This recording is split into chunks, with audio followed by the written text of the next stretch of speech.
Job లేక ఇబ్బంది పడుతున్నారా? అయితే మెడికల్ కోడింగ్ మీకు మంచి ఆప్షన్. వెంటనే కాల్ చేసి కోర్సులో జాయిన్ అవ్వండి.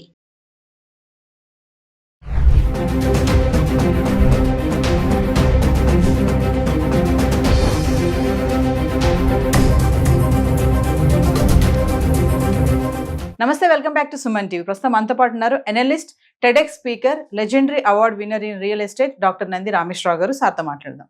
నమస్తే సార్. సార్, ట్రంప్ మనం చాలా వీడియోస్ చేస్తూనే ఉన్నాం. ఇప్పుడు రీసెంట్గా చూసుకుంటే H1B వీసా రూల్స్లో మార్పులు చేర్పులు జరుగుతున్నాయి. ఇంకా డిపెండెంట్ వీసా ఎవరైతే ఉన్నారో వాళ్ళకి కొంచెం టెన్షన్ అని చెప్పేసి అంటున్నారు. డిపెండెంట్ వీసా ఉన్న వాళ్ళు మరి రెన్యువల్ చేసుకుంటే చేసుకోకపోయినా వచ్చే ప్రమాదాలు ఏముంటాయి అంటారు ఒకసారి? ట్రంప్ వచ్చిన దగ్గర నుండి చాలా మందికి గుండెల్లో రైలు పడరు. ఇంతవరకు ఇండియాకి పరిగెట్టి ఇప్పుడు అమెరికా వరకు కూడా పరిగెడతారు. ఎందుకంటే ఆయన ప్రెసిడెంట్ అయ్యి దాదాపు 2 నెలలు hours. I think 20 correct 2 months అనుకుంటా. 21 ఇవాళ 21 కదా. So 2 months correct time set అయింది. ఈ 2 months లో కొన్ని అలజడులు బాగా క్రియేట్ చేశాడు. ఏంటంటే మనం చెప్పుకుంటూ వచ్చి ఒకసారి రిపీట్ చేయడానికి, బర్త్ టూరిజం మార్చాడు, వీసా ప్రొసీజర్ మార్చాడు, లాటరీ సిస్టమ్ మార్చాడు, పార్ట్ టైం జాబ్స్ మార్చారు, ఇల్లీగల్ అది మాత్రం పాజిటివ్ గా తీసాడు. ఆ పాయింట్ వరకు ఇల్లీగల్ ఇమిగ్రెంట్స్ ని తీసేయడం కరెక్ట్. ఎందుకంటే ఆయన ఓట్లు గెలిచిందే ఆ పేరు చెప్పి మేము ఇల్లీగల్ బయట వాళ్ళని పంపించేస్తాం, ఎవరైతే క్వాలిఫైడ్ కదా, ఎవరైతే స్కిల్డ్ లేరో వాళ్ళని పంపించేస్తాం, ఆ ఓట్లో ముందే చెప్పాడు ఆయన. సో అది ఆయన కంట్రీ కోసం ఆయన స్వార్థం ఉన్నట్టు తప్పలేదు.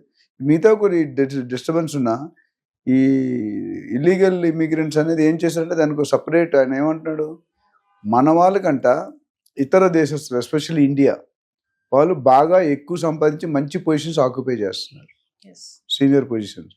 బిజినెస్లో కూడా కన్సల్టెంట్స్ కూడా మన దగ్గర మన వాళ్ళు ఎక్కువ అరేంజ్, రెస్టారెంట్స్ కానీ, హోటల్స్ కానీ, మిగతా హాస్పిటల్స్ కానీ, ఇంజనీరింగ్ ఇన్స్టిట్యూట్ కానీ, అందరూ కూడా అమెరికన్స్ కంటే మనం బాగా పోయింది. Because our IQ level is very good compare to other literacy in India. North ఇప్పుడు వెళ్తున్నాను నేను, బీహారు, యూపీ చూస్తే లిటరసీ ఉంటుంది అక్కడ 5-10% ఉంటే ఎక్కువ. మనం 90% లిటరసీ ఉంది ఎక్స్ట్రా విలేజ్లు బట్టి తీస్తే. నేను ఒక DLF అనే కంపెనీ లాంగ్ వే ఒక క్యాప్షన్ పెట్టేది, every 4th engineer from America is from India, in America is from India. Every 4th engineer from India is from south, every 4th engineer from south is United UP and AP and Telangana. అది మన history. అంటే ఇంజనీర్కి అంత respect. అట్లనే doctor. ఈ విధంగా చూసుకుంటే Trump గారు ఏమంటారంటే, ఎంతవరకు మన ఇండియాని ఎంచుకోవడానికి కారణం ఇండియా కానీ, చైనా కానీ, మెక్సికో కానీ, పనామా ఇవన్నీ కూడా ఎందుకు, our labour cost is very cheap. $10 $15 గంట ఇస్తే పని చేస్తాం. అదే పని సేమ్ వర్క్ $50 ఇవ్వాలి గంట. అంటే $50 వర్సెస్ $10, 80% సేవింగ్ మనకు జాబ్ ఇచ్చిన్నారు.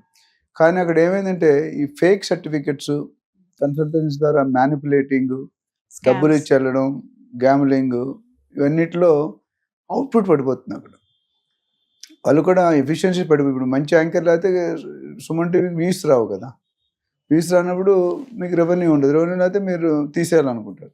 అదే మీరు మంచిగా చేస్తుంటే మీకు ఇంకా అప్రిషియేట్ చేసి ప్రమోషన్ ఇచ్చి ఇంక్రిమెంట్ ఇస్తారు. అక్కడ కూడా అదేమవుతుందంటే ఈ బయటకు వచ్చింది. దాంతోపాటు మన ఎలాన్ మస్క్ మెయిన్ రీజన్, ఆయన ఉన్న వాళ్ళందరూ H1B వీసాల్లోనే ఉన్నారు. ఆయనకి పవర్స్ ఇచ్చిన తర్వాత మామూలు ఏమీ లేకుండా ఆయన ఇరగొడతారు, చింపేస్తాడు మొత్తం. ఇప్పుడు పవర్ డోజ్ అనే డిపార్ట్మెంట్ మొత్తం ఆయన చేతిలో ఉంది. రామస్వామి పక్కకి వెళ్ళిపోయాడు, వేరే గవర్నర్ ఏదో దానికి పంపించారు. సో ఈయన ఇప్పుడు ఈయన ఏం చెప్తే తానా అంటే తందానా అనాలి ట్రంప్. ఎందుకంటే ఈయన ఎలక్షన్, ఈయన క్యాంపెయిన్ వల్లే ఆయన పెరిగాడు. సో అక్కడ ఇద్దరికి కొద్దిగా వచ్చి క్లాష్ అనే కాంప్రమైజ్ అవుతున్నారు. ఇప్పుడు ఎలాన్ మస్క్ ఏం చేస్తున్నాడు, ఆయన బిజినెస్ ఎస్టాబ్లిష్ అవ్వాలి, ఆయన ప్రకారం ఆయన లాస్ కొన్ని ఉన్నాయి, ట్రంప్ లాస్ కొన్ని ఉన్నాయి, వీళ్ళిద్దరు కలిసి కామన్ లాస్ కొన్ని ఉన్నాయి. ఇప్పుడు ఏమవుతుందంటే డిపెండెన్సీలో జనరల్గా అంత ముందు ఏమైందంటే తల్లి తండ్రి అక్కడ ఉండి పిల్లలు అక్కడ పుడితే 21 years వరకు డిపెండ్ ఉంటాడు. తర్వాత స్టూడెంట్ వీసా వచ్చేస్తుంది. స్టూడెంట్ వీసా వస్తే ఇంటర్నేషనల్ కెరియర్ స్టార్ట్ అవుతుంది. దాని తర్వాత అక్కడ సెటిల్ అయ్యే అవకాశం. ఇప్పుడు ఏమన్నా పుట్టిన పిల్లలకి అసలు సిటిజన్షిప్ లేదు, గ్రీన్ కార్డ్ కానీ ఇవన్నీ ఇవ్వరు. మరి వాళ్ళు ఎక్కడికి వెళ్ళాలంటే తల్లిదండ్రుల పిల్లలు అక్కడ పంపించాలా?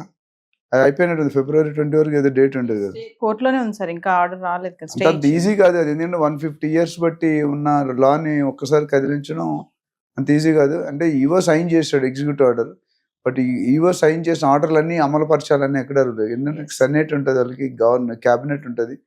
మనకి ఎట్లయితే ఇక్కడ క్యాబినెట్ ఆమోదించారు అక్కడ కూడా ఆమోదిస్తేనే లేదా బ్యాక్ టు పెవిలియన్ వస్తుంది. బట్ ఇప్పుడు యాజ్ ఆఫ్ నో హోల్డ్లో ఉంది.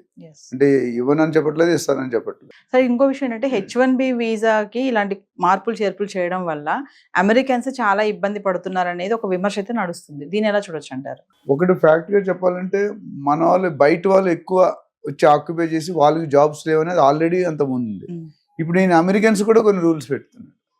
ఆ రూల్స్ వల్ల ఇప్పుడు బోత్ సైడ్స్ క్రికెట్లో డబుల్ స్పిన్ అటాక్ అంటాయి. రెండు పక్కల స్పిన్ అంటే ఒకసారి రన్ రావు, వికెట్లు పడిపోతాయి క్లోజ్ ఫీల్డింగ్ పెట్టి. ఇప్పుడు ఏమైంది, ఫస్ట్ ఒకటే ఉండేది, ఇప్పుడు రెండోది ఏంటంటే మనకి ఏమేంటి కండిషన్ వాళ్ళు కూడా కొంతమందికి అప్లై అవుతున్నాయి. అప్లై అయినప్పుడు they are not very happy. ఈయన అసలు ఎందుకు ప్రెసిడెంట్ అయ్యాడు? ప్రెసిడెంట్ గారు ట్రంప్ గారి ఉద్దేశం ఏంటంటే అమెరికాలో ఒక రూల్ ఏంటంటే any president can become for 2 terms. మన నరేంద్ర మోడీ 6 సార్లు 3 సార్లు సీఎం, 3 సార్లు, అక్కడ అలాగ ఉండదు. Only maximum George Bush, Bill Clinton, Barack Obama అందరూ కూడా 2 times, 3 times లేదు. అయితే ఇక్కడ ఈయన రికార్డ్ బ్రేక్ చేసిన ట్రంప్ మధ్యలో ఓడిపోయాడు, ఇప్పుడు ఇచ్చాడు. తర్వాత ఇంకా అది రాదు, ప్లస్ ఏజ్ కూడా అయిపోతుంది, 82 years అవుతాడు.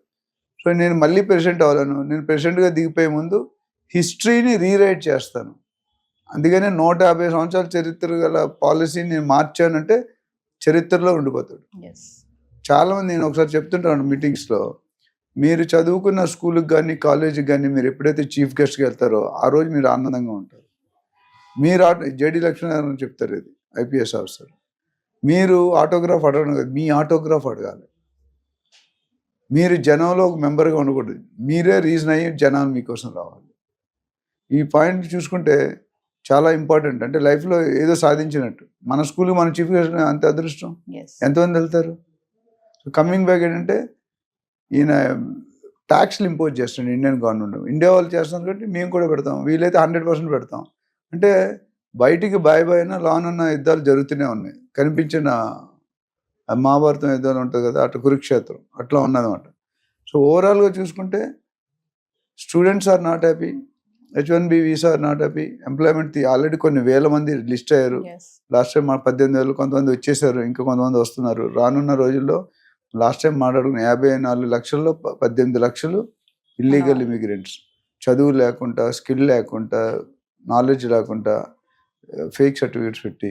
అది చేయకూడదు. నాకు ఇప్పుడు ఇండియా కూడా ఒప్పుకుంది తీసుకోండి, ఎందుకంటే జెన్యూన్ రీజన్ చెప్తున్నాడు ఆయన కొద్ది క్రాక్, కొద్ది నాటి అయినా ఆయన దేశం కోసం ఆయన కష్టపడంలో ఎటువంటి తప్పు లేదు. అయితే ఈయన తీసుకున్న యుఎస్లో ఎకానమీ బట్టి మిగతా కంట్రీల ఎకానమీ డిపెండ్ అయి ఉంటుంది. ఇప్పుడు చాలా మంది ఏమన్నారు, ఇంకా ఇలా జాబులు తీసుకుంటూ పోతే నెక్స్ట్ పరిస్థితి ఏంటి? ఈ జాబులు అప్పుడు వాళ్ళకి ఆల్టర్నేటివ్ ఏం చెప్పాడు, మీరు లీడర్స్ని డెవలప్ చేయండి. ఇప్పుడు మీకు టీమ్ లీడర్ ఉన్నాడు మీ కంపెనీలో, CEO ఉన్నాడు, డిఫరెంట్ పొజిషన్స్ ఉన్నాయి. ఎందుకు? Level of hierarchy. అట్లా అక్కడ కూడా లెవెల్ ఆఫ్ హైరారీ కొంతమంది లీడర్స్ని అపాయింట్ చేసి డైరెక్టర్గా వాళ్ళని ఇండియన్స్ బయట ఆ పొజిషన్ భర్తీ చేయడానికి మీరు టీం డెవలప్ చేసి ట్రైన్ చేయండి అంటున్నాడు. అంటే ఈ వెరీ క్లియర్ దట్ ఇప్పుడు ఈ doesn't want others to come. కొత్త వాళ్ళు వెళ్ళడం అనేది కళ. 2010-11 తర్వాత అప్లై చేసిన వాళ్ళు ఎవరికి లక్షల్లో వెయిటింగ్ ఉంది, ఎవరికి వచ్చే దాఖలాలు లేవు. అంతమంది 2010 ముందు వెళ్ళిన వాళ్ళు బతికిపోయారు, వాళ్ళకి ఛాన్స్ లేదు. Waiting list too much. మా సెకండ్ అవార్డ్ క్లబ్ అని ఉంది మారేడుపల్లిలో, 30 years వెయిటింగ్ లిస్ట్. ఇవాళ అప్లై చేస్తే మీరు 35 అనుకోండి, 40 అనుకోండి, 70 సంవత్సరాలు అప్పుడు మీరు ఏవే ఎంజాయ్ చేస్తారు. బట్ ప్రీమియం క్లబ్, ఇండియాలోనే one of the top most club. అక్కడ వచ్చే వాళ్ళు కలెక్టర్లు, IPS, బిజినెస్లోనే MDs వాళ్ళు వస్తారు. సో ఓవరాల్గా చూసుకుంటే ఇది ఇంపాక్ట్ అనేది కొద్దిగా పడుతుంది. ఎందుకంటే ఇప్పుడు ఆల్రెడీ US ఎంప్లాయ్మెంట్ తిరిగి వచ్చిన వాళ్ళు, కొంతమంది స్టూడెంట్ వీసాలో మనం లాస్ట్ టైం అడుగుతాం OPT, అందులో రూల్స్ మార్చాడు, లాటరీ సిస్టమ్ రూల్ మార్చాడు, వీసా రూల్ మార్చాడు, ప్రొసీజర్ మార్చారు, ప్రీమియము, నార్మల్, ఆర్డినరీ. సో ఇవన్నీ చూసుకుంటే ఇంపాక్ట్ అనేది ఇండియా మీద డెఫినెట్గా కొద్దిగా పడుతుంది. ఇప్పుడు ఏమంటారంటే మీరు కానీ ట్యాక్స్లు తగ్గించకపోతే మేము డబుల్ ట్యాక్సేషన్ చేస్తామని చేస్తున్నాం.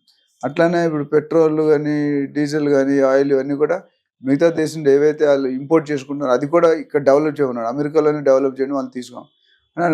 డెసిషన్స్ అన్ని ఎట్లా ఉన్నాయంటే కొద్దిగా హార్ష్గానే ఉన్నాయి. సో ఎంతవరకు దారితీస్తుందో మనకు తెలియదు. ఏదేమైనా సార్, ట్రంప్ వచ్చిన 2 నెలల్లోనే చాలా ఆయన పరిపాలన ఏం సరిగా లేదు అని చెప్పేసి అమెరికన్స్ నుంచి కూడా ఒక విమర్శ అయితే నడుస్తుంది. దాన్ని ఎలా చూడొచ్చు అంటారు? ఇప్పుడు అది నేను 100% అగ్రీ అవును. ఒక గవర్నమెంట్ వచ్చినప్పుడు అపోజిషన్ ఎన్నైనా చెప్తారు. ఇప్పుడు మీ ఛానల్సే కొన్ని ఉన్నాయి, పేర్లు చెప్పాం. కొన్ని ఛానల్స్ బీజేపీకి సపోర్ట్ చేస్తాయి, కొన్ని ఛానల్స్ కాంగ్రెస్ సపోర్ట్ చేస్తాయి, కొన్ని ఛానల్ వైసీపీ, ఏదో ఉన్నాయి. సో ఫర్ ప్రో అండ్ రెండు పక్కల వయసు వరుస ఉంది. కొంత అయితే మార్కెట్లో వచ్చే నడుస్తుంది వాస్తవమే. బట్ కొన్ని మంచి పనులు ఎవరు చెప్పట్లేదు కదా, ఓన్లీ చెడ్డ పనులు చదువు.